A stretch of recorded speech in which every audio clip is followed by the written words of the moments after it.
Hey everybody, welcome to On the Homefront. John Murphy here with you. I'm very happy to have you with us, whether you're listening to us live on WILI AM 1400 or 95.3 FM. We're also recording this on video for YouTube. WILI Radio has its own YouTube channel for many of its programs that are on the air weekdays from 5 to 6. So if you miss a show, it's always archived there. And the thing that we like about it is that our guests get to have a chance to get a link to the program so they can share their story with other people that might want to know. So it's building out, and we're glad to have you here however you're getting to us. Now, our program today is very special for me because I've been covering the Generations Family Health Center for many, many years. And we're at a very interesting historic time of transition. And we have the outgoing CEO and the incoming CEO together at the moment of transition. And we're going to use our program today to talk about the past, how healthcare has evolved in our region, what all the challenges are that have happened in the years while Arvind has served. And we've had him on the program a few times over the years, which has always been great. And now with Melissa coming in, Melissa Myers, we can look into the future. And she wants to share some ideas about strategies and plans they're trying to do to figure out how to adapt. So my thanks to both of you for being here today. Pleasure. Thank you for having us. Always been a pleasure. Thank you so much. Many times, many times. Yes. And I think we have the whole show, so we have two parts. And for the first half, we'll take a look at how we got to where we are today. We've talked many times about changes in the architecture of healthcare and the funding and the injection of the profit sector as part of the mix in a more dominant role than it used to have. And then healthcare delivery changes, a whole lot of things. And I guess maybe for the first half, we can highlight for people that are watching us some context of how we got to here, what's happening structurally, and then we can go from that point forward. Would that be a nice start? Sure, Sounds sure. good. Yeah. Okay. So, this is a rural part of the state. And as a rural part of the state, it has its own challenges. It has transportation, it has network capacity issues. Sometimes our patients have to travel far. Sometimes the services are just not here in this area. So anyway, coming to this area was really exciting. I came here on the 15th of May, 2001. Yes. That was a long time ago. And before that, I remember coming here, being interviewed, Missy driving me all site to over site. Eastern Connecticut. Oh my goodness. Pouring rain. It was pouring. Oh my gosh. And it was really coming down buckets and buckets. So this was about maybe February, March, when I came here and I interviewed. And I'm so grateful they selected me to be the first full-time CEO for Generations. And I'd been working in Bridgeport, and in Bridgeport I learned all my tricks about community health. And well, not all of my tricks. I think I was taught many of it here. But I got to understand how medical care and how behavioral health care and how dental care is delivered, and how interesting and how integrated it was in a community health center environment. And so coming over here was a natural, with one difference. It was a rural site. And in rural site, we are not just challenged with the delivery system, we also got travel. And we've got the time between visits for patients is an issue. So we had a big run. Every 5 or 6 years, we doubled our project. We doubled the size of our program. Yeah. We added patients, we added services, we added special populations. One of the first populations I was very interested in was HIV. HIV. Yep. Yeah, because I felt like, that's a boat that we should not miss. Yep. And so we built out the HIV services. That were one of the first services. I know we implemented our dental mobile program. Yes, we did. And that was really awesome.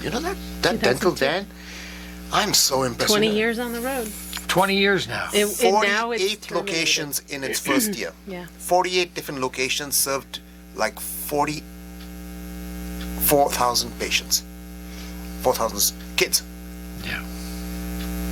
that dental van was just awesome. Across the smiles. Yes. Well, that's how you impact everyday life. Because if you don't feel good, you're impacted. You can't do well in school. Whatever you're doing is compromised.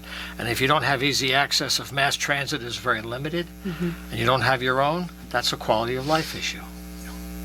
The beauty about Generations is that our motivation is not about the money. It's about service, it's about delivery, and it's about patient satisfaction. Yeah. And so, we've got a bunch of folks, we have a fine collection of professionals who that's what our motivation is. It's not about the money, it's not about what you have in your wallet. It's more about, hey, you know what? How can we get you through this?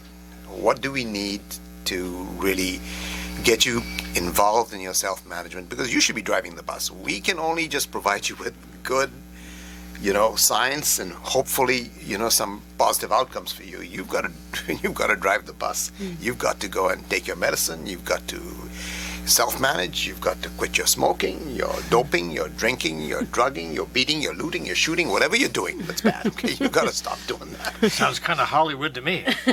Actually, it's a song from Jimmy Cliff. Okay. Johnny, you're too bad.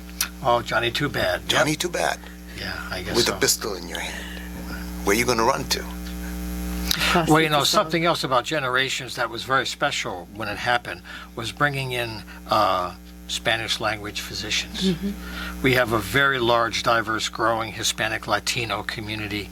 Many kinds of Spanish are spoken here. And having people that are capable and come from that community is another quantum level of care that is not available usually. Right. How has that helped you with the mission? And can you share any stories about how things have changed? Because they're right near downtown by the hospital. It's a beautiful facility, been there for a long time. Many programs in one place. And the Latino community sometimes is still isolated from the larger structures. How does that work?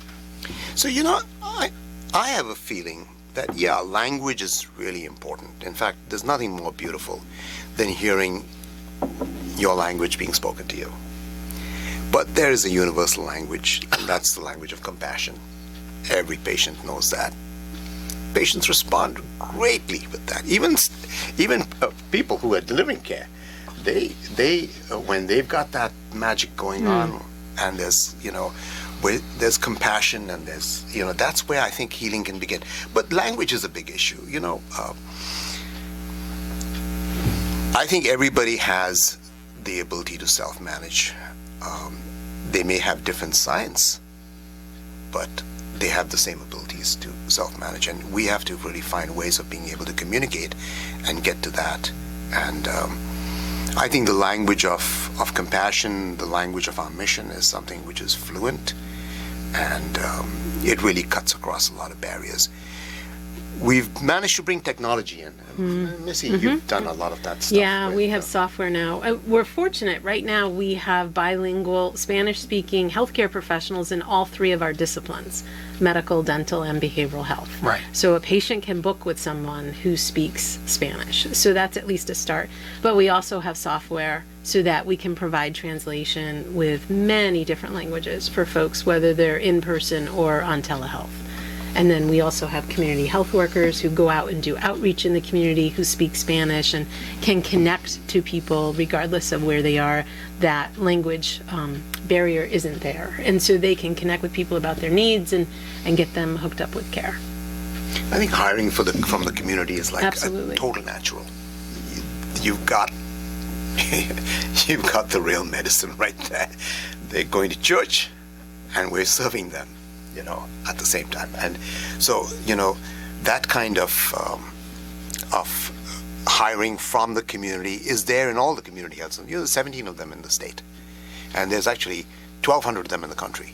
And they all are local, inner city, maybe not inner city, maybe rural like ours, but they're all the same. We hire from the community. We worship together. We in the same traffic jams together. We see them in the grocery store. We're in the same spaces that they are in, and that's, I think, really helps. I think makes our care accessible and reachable. And then by doing outreach into the community, and we've done That's some right. very special things like in the farms. where Absolutely. We have done some really Huge program amazing for work the in farms. the farms. Beautiful stuff. Just gone there, done our immunizations, you know, COVID with test. the idea of like, hey, you know what? We're going to try to prevent you from landing up in the ER. Okay. Right. That's the idea. And it's not about the money. It's really, well, we get paid regardless, you know. But it's making sure that the effect of your program is now you're seeing the readmission rates have dropped. You're seeing the quality in our programs is really astounding. I know the whole thing about the readmission is key, because that used to be it's like chronic healthcare failure. You know, it's like remission, going back into jail over and over again, the same things. No need for that. Right. Now, in case you've joined us on the radio, we're having a conversation today about Generations Family Healthcare Center with the outgoing CEO, Arvind Shaw, and the incoming CEO, Melissa Myers. The transition's actually happening this week.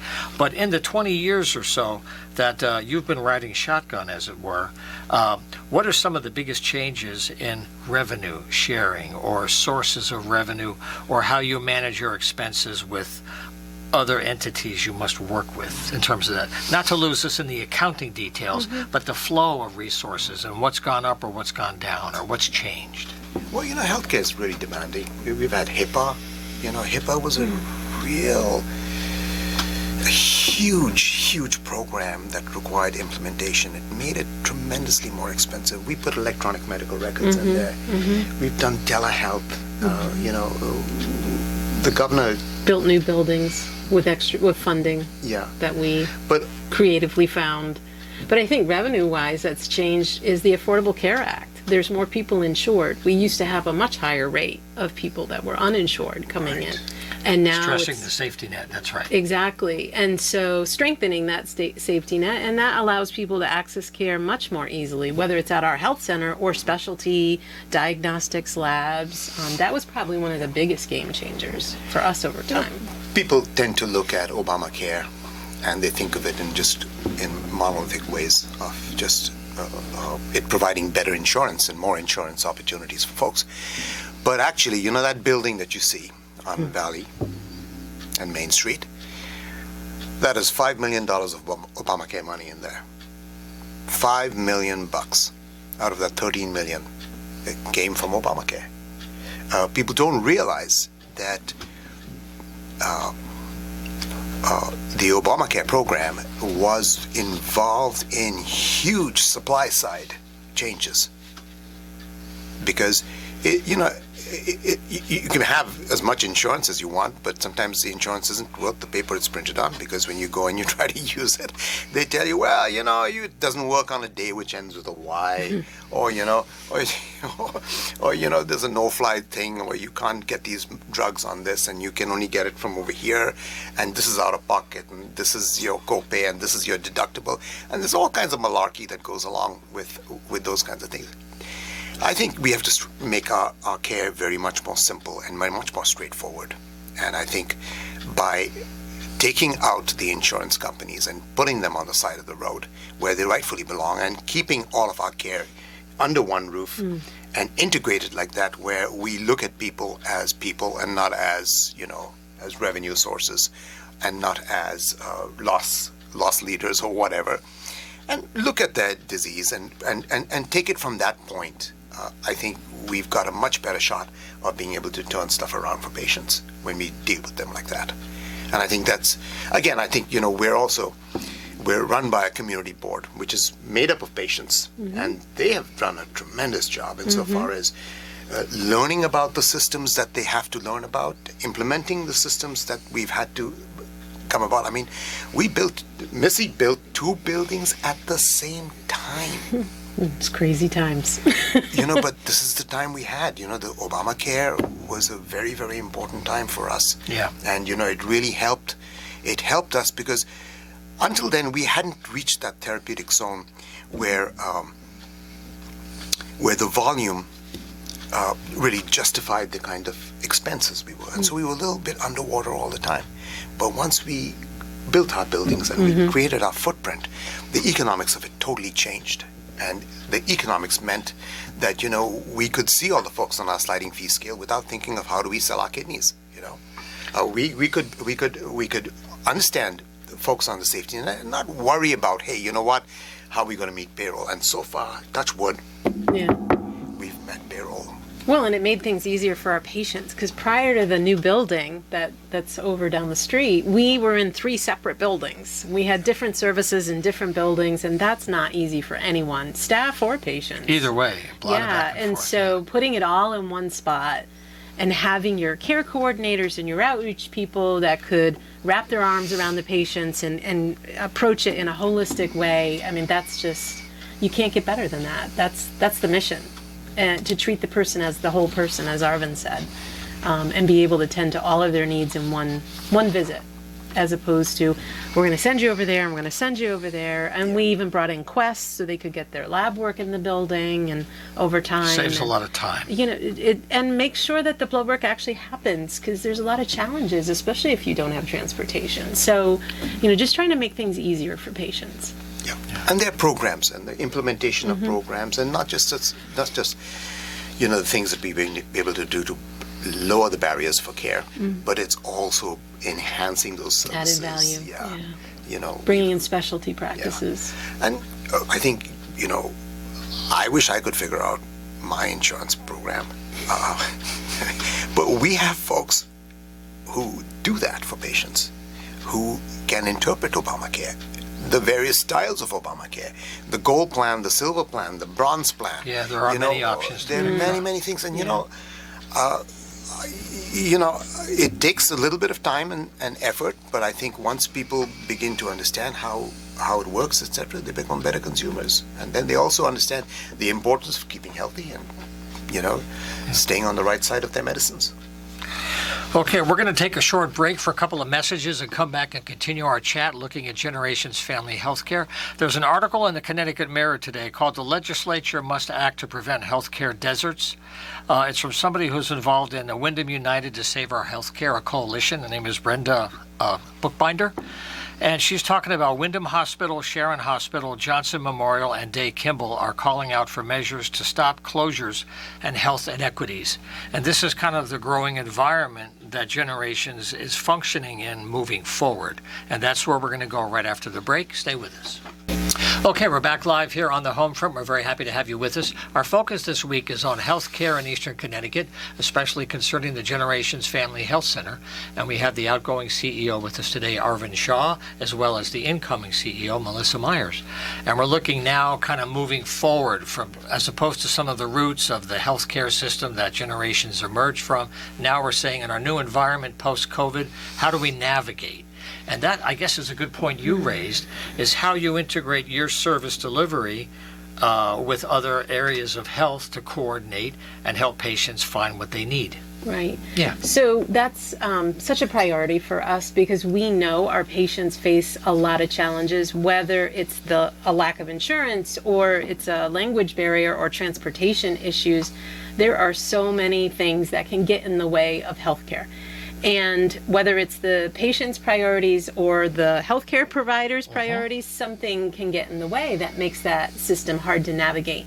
So we have special services. We have assets in our health center that other healthcare organizations don't have the benefit of. We have care coordinators and outreach workers who provide that connective tissue between the primary care provider and the specialist or some of the other avenues that patient has to navigate. And our healthcare system's pretty complicated for most people, regardless of if you have any challenges or not. So if you also add on some other challenges like transportation or language, etc., it just gets harder and harder and harder. So our staff step in and try to bridge those gaps and help our patients connect to the things that they need. It could be shelter, it could be food, it could be insurance, it can be anything.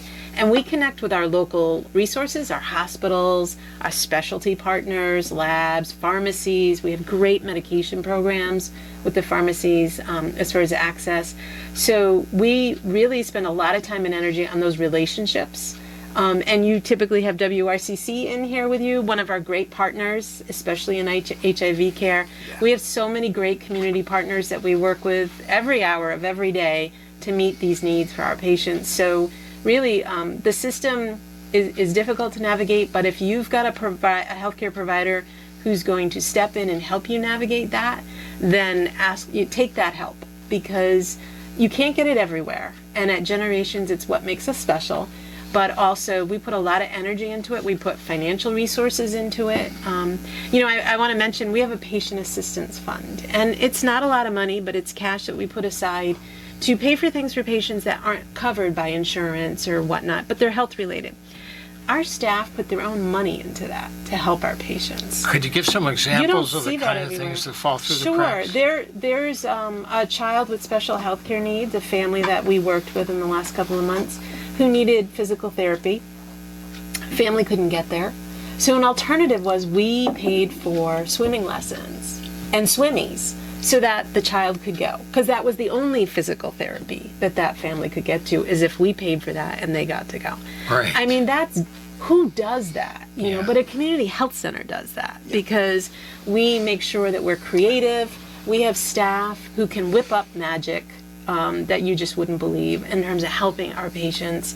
And they just go to the nth degree to try to find the resources, to find the solutions. And that's what makes us different. But then, the other side of it is the system is difficult. And so we try to advocate outside our walls for our patients, whether that's at hospitals or specialists, et cetera. And I would advise any of our patients, if you're running into difficulties, please ask for the help, ask for the care coordinator to step in and help you navigate. And, look for those resources in the community, because they are there. There are many other cases like this. I mean, every day we probably have, a couple hundred cases. Not all of them need intensive case management, but the ones that do, one of them that comes to my mind is an 84-year-old woman. She had retinopathy, and there was a blood clot behind her retina, and she was going to lose her eyesight. The folks in Eastern Connecticut couldn't handle it, and so we found a provider. Now, we do the primary care. We don't do the secondary or the tertiary care. Right. We just do the primary care. So, our thing is like in the office. This meant a patient had to go. She had to go to Hartford. We arranged for her transportation. We arranged for her visit. We paid for that visit. She went there. She had the matter addressed. And she came back. And she is still in the environment. She's still being but the loss of eyesight was mitigated. There are several things like this that we've done. We've invested in technology. How do you? I mean, the biggest thing I think in this coordination thing is people getting lost to follow up. This is a very, very serious issue. We've got software that helps us. We've got technology that helps us. We've got actually software platforms that we actually share with some of our colleagues, so that the loosey-goosey, some of the soft tissue care coordination that happens, like for housing or for food management or transportation, things that may be done by other people, right. But it's all centered around that same patient. We have that ability so that our sister agencies can actually see that same thing and say what you've done and worked up on it without violating any of the HIPAA stuff. And so it's like a social media platform, like kind of a deal. I'm exaggerating. But it's it makes really things very efficient. Saves a lot, right? It really cuts through the whole thing. So I mean, by putting this kind of technology in there, and by telehealth, the telehealth was another huge innovation for us. It really broke down barriers, because I can tell you this. I don't know, have you ever got a telephone call from your provider? Once in a while, not often. I tell you, it makes me feel like singing opera. Okay, when I get a call, it's like, wow, I got all of that, and And not just that, if I'm ready, I've got my things all laid out and I've got my points made, and I want to make sure that, within the 15 minutes that we speak, we have those things. So these things have really broken down the barriers for care. It's really helped patients. But I think, the biggest thing that we can do for patients is help them identify their self-management goals and help partner with those self-management goals. Because those self-management goals, when addressed correctly, lead to great outcomes from our community, and we can see it in our data. We can see this in our data. And when you see it in data, then you see it in dollars. Because that's what people need to see as well. When that happens, let me know, okay? Okay. Yeah. That's what they say anyway. That's the idea. If you see it, you can quantify it. You can say, well, there's a real need, not imagined. Sometimes if you don't use money, they think the need isn't there. That's not always the case at all, right? Right. Yeah. You're making a very big assumption that the systems that we have are aware. Our systems are not aware. The left hand doesn't know what the right hand is doing. In fact, if you look and see what's going on, the reasons why you have such serious issues in our community is because of this lack of integration, because we have chosen to put these blinders on, and we don't understand that the thigh bone is connected to the hip bone, and we refuse to acknowledge those things. We think somebody else will address those issues, and we think that, hey, you know what, the insurance company, I paid my premium, I should be dissing my provider, my employer paid my premium, and therefore I'm okay. No, that's just the beginning. The real connective tissue happens in that, making sure that those outcomes are good and making sure that the system doesn't fail. The system has failed us in many ways, especially when it comes to the workforce. Well, that's one thing I did want to ask while we had time is, I just wonder how often when you encounter people that are in stress, how much of it is because they don't have a job that would provide employment, or they have an employer that keeps them at such a level of hours that they don't qualify. And so there are so many people, either they're stuck in jobs they hate because of the insurance, and so creatively they're limited because of the requirement for health care. And that cuts both ways. And it's so hard for folks, like for our folks that are uninsured, many of them work in small businesses and whatnot, where it's so difficult and expensive to get insurance for your employees. And so folks are kept to part-time hours and whatnot because that business owner has to manage their business. That's their livelihood. And so they're really caught in the middle between wanting to take care of their employees but also needing to manage their livelihood. So it's a really difficult spot. I know there's some legislation out there this year to try to help small business owners with the costs of insurance and whatnot.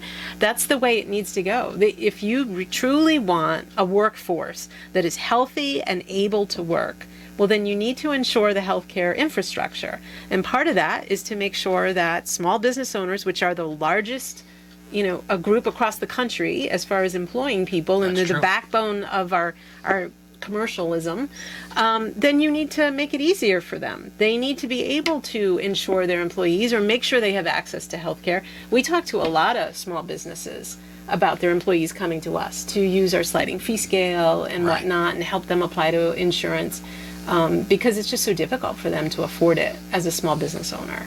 But that makes up a lot of our uninsureds that we see, are folks that are in that position, that gap. So we try to help them with the access. And, we have a sliding fee scale because of funding we receive, so that's special and unique to generations. You're not going to find that a lot of places. So we try to help meet those gaps for them. It's difficult, but that's where our creative staff come in and help out. And maybe two other things I'd like to share about your work is with education and health education, and having the next generation of workers come up, and how easy it is for you to find people these days. Oh my gosh! And then and then the other side is partnering with local groups. What could people watching us now or listening do to either connect to local groups or begin to learn more?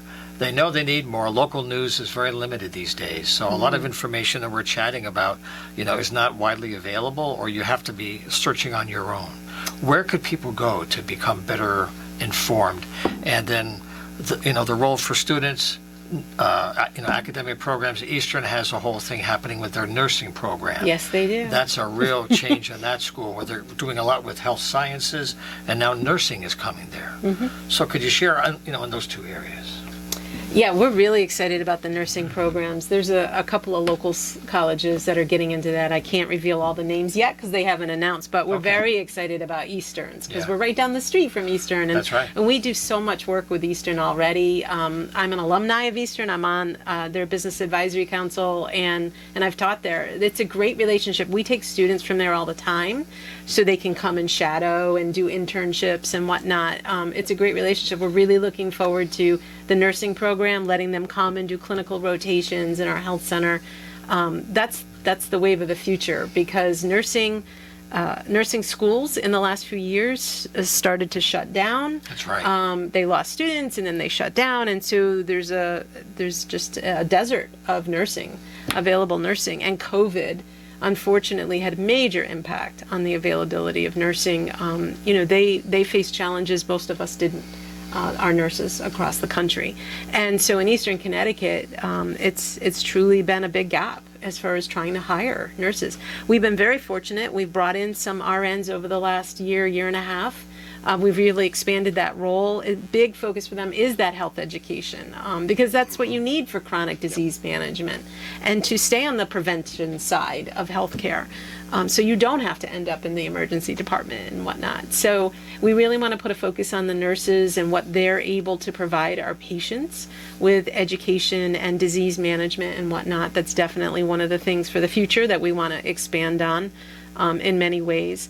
As far as getting information, I'm going to have to say, go to social media. There's a lot of information out there. All your local partners, your community partners, generations, your healthcare organizations, put information out there about what is happening in healthcare all the time to keep our patients informed, our partners informed.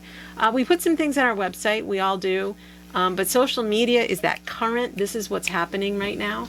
And I know, legislators always have running information on their web pages for what's happening with changes. Your current bills, things Absolutely, like that. Sure. Current bills. And I would encourage people to keep an eye on that, because when it comes time to vote, which I encourage everyone to do, be part of that civic duty, watch for the folks who are looking out for you, who are looking out for your health care, who's trying to make sure we have a healthcare workforce, who's trying to make sure that healthcare is accessible. Those are people you should get behind when it comes time to vote, because they care about you. They understand that you have to invest in healthcare to invest in your economy at large. You need healthy people to have them working and being part of, participating in your community. Healthcare is essential. It's a human right. That's how we feel. And so the people that invest in that are the ones you should follow for that information. I think by doing it like this, you don't have to send your healthcare somewhere else. You don't have to send it outside your community. You've got that community right here. You can train that community. There's another thing that I think patients can do to help themselves. They have many, many self-help groups. And we've got many groups also. We have therapy groups. We have therapy groups, smoking cessation groups. Is that part of your patient resources? Mm-hmm. When you go to their website, they have a very nice, clear path to go for some information. If you're a patient, you have a portal to kind of get your information. They have a whole section on programs and services available. Mm-hmm. They have a section on their locations, and at the end are resources. And I guess you're alluding those are where people can get more in between their visits. Yeah, we're going to be listing a whole group of therapy groups that are starting this year, and some are for Spanish-speaking only folks. That's wonderful. Even. Yeah, so we're really expanding our behavioral health services this year. Really excited about it. So folks should definitely go to our website and check that out. Right, genhealth.org, right? Yes, thank you. There's cross connections also between disciplines, and it's surrounded by disease. So, if you're a diabetic, you should get your teeth worked on, checked out. HIV, soft tissue disorders, big thing. We've got some solid quality in those programs. So it's in those integrations that you actually add value. When you surround your disease, and you know that, look, you're scanning for retinopathy because blindness from diabetes is a big issue. It is. And if you can prevent one, my gosh, you're paying for your program. That's the secret paycheck. That's the secret paycheck. The economy will not recognize it. Your paymaster will be very happy because he'll say, hey, you know what? I saved a whole bunch of money.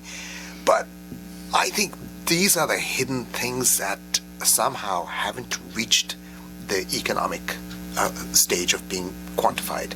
Yeah. I think patients, by talking to each other, they get some great ideas, and they get some self-management tools, and they get some self-management skills, and they get some confidence from each other. And it allows them to do some amazing things. I can't tell you how many folks, including myself, have quit smoking. And if you think that doesn't have some kind of value... How long has it been for you? Oh my gosh, it's Long time. 25 years. Okay. 25 years. Congratulations. Yeah. Before I came to You'll live Generations. longer. Yeah. Yes, they say after 25 years, hopefully your lungs will recover a little bit, but I don't know. I think anything you can do to get your arms around your own self-management is a big, big step. And the ways in which we form our opinions is through other people, and by providing those opportunities to patients, you get a much better shot at improving those outcomes. So I'd like to do something while we have a few minutes left, and one is to not get nostalgic, but to say, since you've had 20 plus years of service in this way, maybe it's a long story with many historic examples, but the number one thing you think that has been your greatest accomplishment that you wish to have done that you got done, and the number one thing you think is still out there, that the system's still working on this one thing, and that's my unfinished goal, beyond the moment. Those two extremes. There's so many things that are amazing. I think the people are the things that are just absolutely outstanding. Amazing people at Generations. Amazing people in the community. People like Jeff Beadle, Belinda Clark, Jane Metzer-Potts. I'm thinking of all these people. Great, great advocates. I mean, you never felt alone when you were in a meeting with those people, especially if you were advocating for our community and stuff like that. These people were fierce advocates, unrelenting in their zeal, uncompromising in their approach for equality, and insistent that we do right for our patients. And I think you can see that.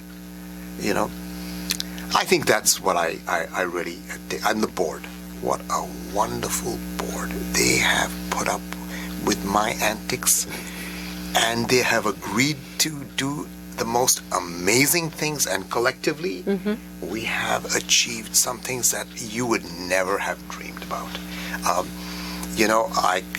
I'm just very grateful that that this energy was purposed in such a creative way and such an outstanding way, and we've got stuff to show.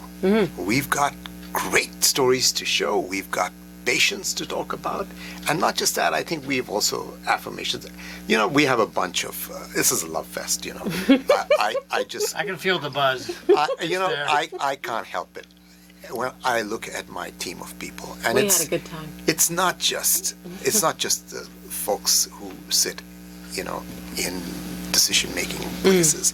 It's throughout the company. Throughout the company, we have done some really fine work, and it's nothing bigger than just seeing patients one at a time. But that sense of kindness, compassion, that sense of It's everyday life too. It is. No, I think it shows in humans taking care of it's humans. showing in the kindness in our management. It shows in the soft edges we have in our communication. I mean, we fight a lot. We used to fight a lot. We argue. Be creative. No, but the idea was, yes, we need a better product. That was the fight. Yeah. And we know that was the fight. The fight was for a better product. The fight was for a better service. The fight was for better satisfaction of our staff. How to be our best. And knowing that our staff satisfaction, when our staff satisfaction improves, the patient satisfaction also gets better. So once again, we're doing the show today during the week of the transition between these two good folks. And so, Melissa, maybe one thing you could do to go into your crystal ball, especially because you've been here through a whole lot of this to be part of the history already. When you look at the big laundry list of all the things that are possibly being done, what do you think are the things in your first year that you think would have the biggest return to help the big picture? Not the micromanaging of the projects, but structural things that would help you move ahead. We have to make things easier for people. I think folks came through the pandemic traumatized in lots of different ways, personally, professionally, so many ways. And so for our staff and our patients, we need to make things easier. The patients have not all returned to care. They stayed away from care during the pandemic because they were afraid, and rightly so. It was a scary time, and it still is. And so not everyone has come back, and not all of our jobs are filled. People are nervous about the healthcare settings, and they're traumatized. And so how do you get people to come back? How do you get people to want to work where you are and feel like you're the employer of choice? How do you get patients to come back and think you're the provider of choice? You have to give them good quality care in an easy fashion. And that means everything from I can make my appointment on my phone to the person that answers the phone knows what they're doing, is compassionate and kind, and routes me quickly and efficiently. Wow, that's a concept. And my provider sees me, listens to all my concerns, but took care of everything. It didn't take all day, but was comprehensive.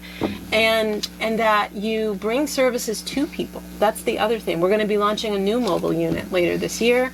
And I also want to look at bringing more specialty in-house. Again, we have to make things easier for patients because they are traumatized, things are difficult, our healthcare system has really never been more complicated. So we've got to make the connections easier, shorter, faster, and better. Yeah. And that way they're comfortable, they trust you, they think they're not just getting good quality care, but it's kind care, it's efficient and accurate care, and then they're going to tell someone else, I love my healthcare provider. You should go over here, Yeah. Well, that kind of word of mouth, you can't buy that. That's and that doesn't happen unless that person is just astounded at how they were treated. So that's what we need to do. And I think coming out of the pandemic where everything was hard for a really long time, and still is to a degree, you've got to make things easier because healthcare is complicated. So we need to make that bridge easy and as effective as possible so that people will come back and stay in care, because otherwise the outcome is nothing anybody wants. We want to see people healthy and happy and living their best lives, and to do that we need to be our best selves as healthcare providers. Yeah. So that's some of our goals. Right. And when you look at the health needs of the area, are there certain needs that are emerging that require more attention in recent years? Certain medical challenges that you're having a higher incidence where you have to look at resources to say, well, where are the numbers shifting? Mental health. Really? Yeah. The anxiety and depression that, was always a higher rate in Eastern Connecticut anyway, unfortunately, and with less resources because it's a rural area. That's right. Got just escalated so much during the pandemic, and you've probably heard that out, in the news. Yep. It's true across the country, but in an area where transportation is difficult and not everybody understands or has technology to do telehealth, not everyone's comfortable with that. So you've got to figure out different ways of getting people into that care, and it's just overwhelming. Our healthcare team is doing the best they can, but it is overwhelming. The need has just escalated to such a high degree, but it's mental health. Yeah. And that's post-pandemic. Right. That's a result. Moving forward. Last thoughts, Arvind, before we close up? Well, I just... thank you for being here, for being in the studio. I want to thank for all your good I work. want to thank the community for and the patients. Our patients of generations for trusting us, for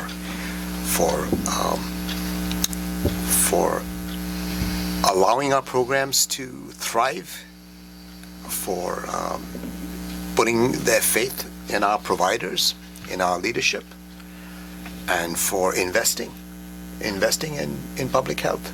I think You know, that building we built produces 50,000 visits every year. Every year. And it has been doing that since 2011. 2011. So, you know, there you have it. You have your investment coming back. You have local services. It's, you know, we need to, you know, thing that I ask the community is to continue to support Generations, continue to support our board, continue to ask our politicians to step up their game and to advocate for all of us, not just the people who voted for them, but for all of us. All of us deserve good health. You know, it just makes good sense for our community. So thank you. Okay, well, I want to thank you both for joining us today here on the Homefront. We'll continue our coverage, you know, in the months ahead with Melissa, looking at some of the programs and services. This is part of a series that we're also doing with WRCC. I know Arvin mentioned Jeff Beadle before. He's been a partner on several shows. And also something Jeff mentioned that I didn't know was back in the early days, WRCC was a partner in some small initial grant that ended up giving Generations its first time. They were. That's right. So that's a little Jeff Beadle, you know, how things come full circle, Full right? circle. Correct. Yeah. So we'll continue our look at healthcare in the region in the months ahead. So I wish you well. Thank you both again. Thank you. And we'll Thank see you. you next week here on the Homefront. Take care.